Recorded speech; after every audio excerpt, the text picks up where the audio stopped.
اللہ میں آخری باتیں بیان کرنے لگا ہوں۔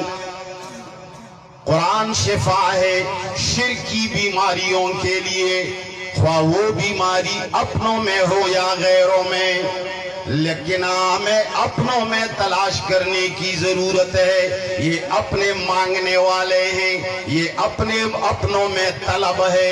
انہوں نے ٹکٹ لگایا ہوا ہے، پیسے خرچ کر کے ہمارے مجمع میں آتے ہیں۔ یہ اس لیے نہیں آتے کہ ان کو مفتی منیر شاکر زندہ باد سنایا جائے، یہ اس لیے نہیں آتے کہ ان کو کوئی اور زندہ باد سنایا جائے، یہ صرف اور صرف اس لیے آتے ہیں کہ ان کو کیا سنایا جائے؟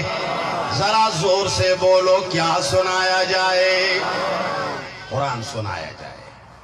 وَنُنَزِّلُ مِنَ الْقُرْآنِ مَا هُوَ شِفَاءٌ۔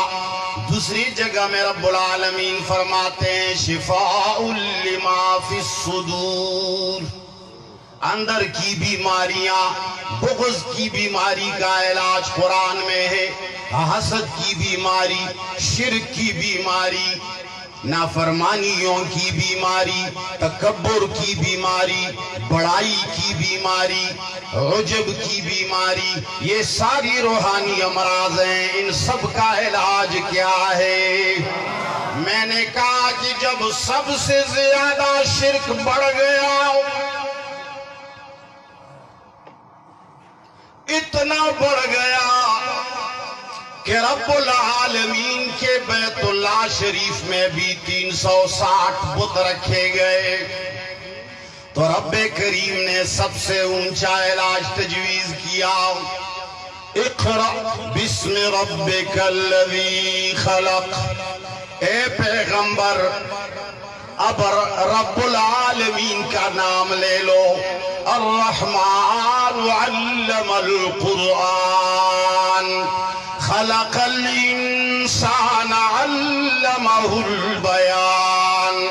اس رب کا نام لے لو جو رحمان ہے، جس نے قرآن سکھایا ہے، خلق الانسان وعلمہ البیان، قرآن کریم کا بیان سکھایا۔ یہ سب سے بڑا فضل ہے رب العالمین کا، اس لیے پروردگار عالم نے ساری دنیا کو بتا دیا علم القرآن۔ رحمان وہ ذات ہے جو قرآن کریم کی تعلیم دیتا ہے۔ یہاں فرش پہ عرش سے جب رب العالمین نے فرمایا کہ میں وہ ذات ہوں علم القرآن، میں قرآن سکھانے والا ہوں، میں قرآن نازل کرنے والا ہوں، میں تم سے بھی قرآن کا مطالبہ کرتا ہوں، اس کا مانگتا ہوں، مطالبہ کرتا ہوں کہ اس کو سیکھ لو اور سکھاؤ۔ عرش سے ندا آ گئی، یہاں فرش پہ میرے محمد مصطفیٰ احمد مجتبیٰ نے فرمایا، عرش کے ساتھ فوراً فرش سے بھی ندا آ گئی، خیرکم من تعلم القرآن وعلمہ۔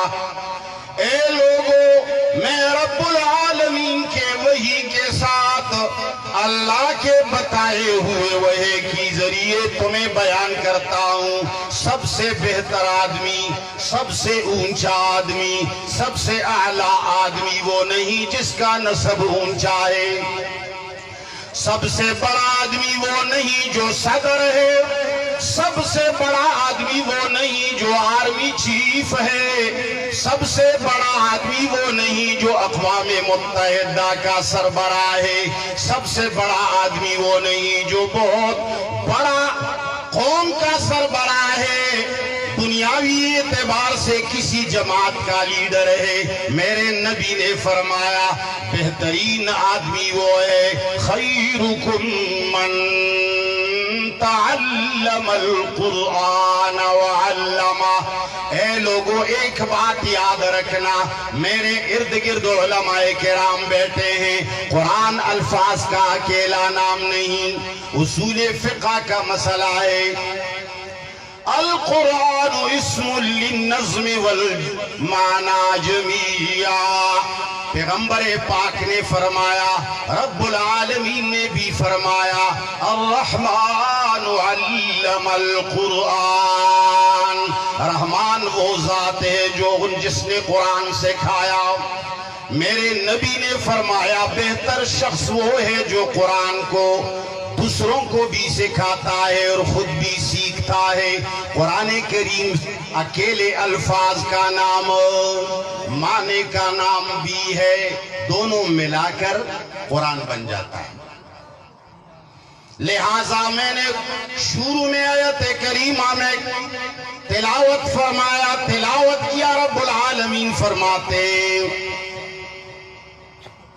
فَاعْلَمْ أَنَّهُ لَا إِلَٰهَ إِلَّا اللَّهُ. میرے رب نے اشارہ فرمایا بلکہ تصریح فرمائی، فَاعْلَمْ اے لوگو لا الہ الا اللہ کا ورد نہ کیجیے، اکیلے ورد سے کام ہو. ذرا زور سے بولو کام. تم میں جو لوگ گونگے ہیں وہ ذرا ہاتھ اٹھاؤ یار، مجھے تو شک پڑ گیا. جو گونگے ہیں وہ ہاتھ کھڑا کرو. زبان ہے منہ میں، جن کی منہ میں زبان ہے اور طاقت بھی ہے وہ ذرا ہاتھ کھڑا کریں. کم ہے. شکر ہے یہ اللہ اکبر کا نعرہ آپ لوگوں کو آتا ہے. دوسری چیزیں تو جو میں پوچھتا ہوں وہ شاید آپ لوگوں کو آتی نہیں ہے. الحمدللہ اللہ اکبر تو آتا ہے، آتا ہے نا.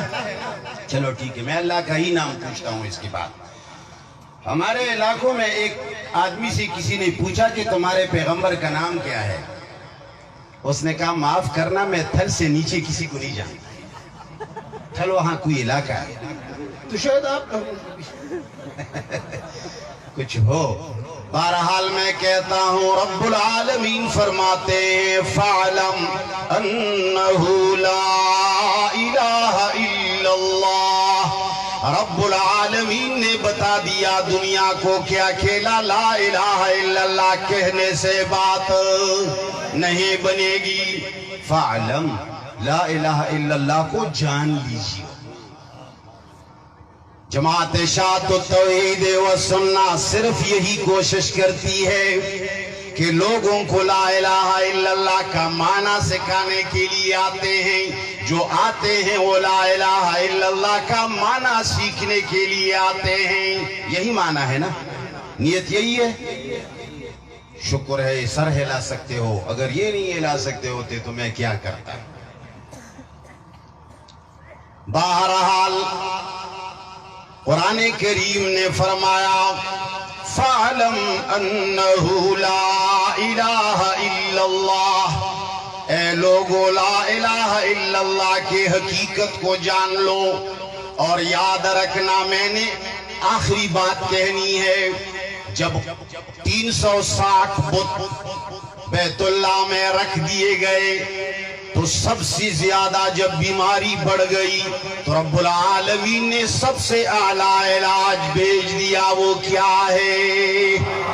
یاد رکھنا جماعت اشاعت التوحید و سنہ والوں، آج کل جتنی بیماریاں ہیں، شرک کی بیماری، شخصیت پرستی کی بیماری، قبر پرستی کی بیماری، اولیاء پرستی کی بیماری، نافرمانی کی بیماری، بدعمنی کی بیماری، عجب کی بیماری، تکبر کی بیماری، بڑائی کی بیماری، لکہا بیماریوں کا علاج کیا ہے؟ ہدی للناس.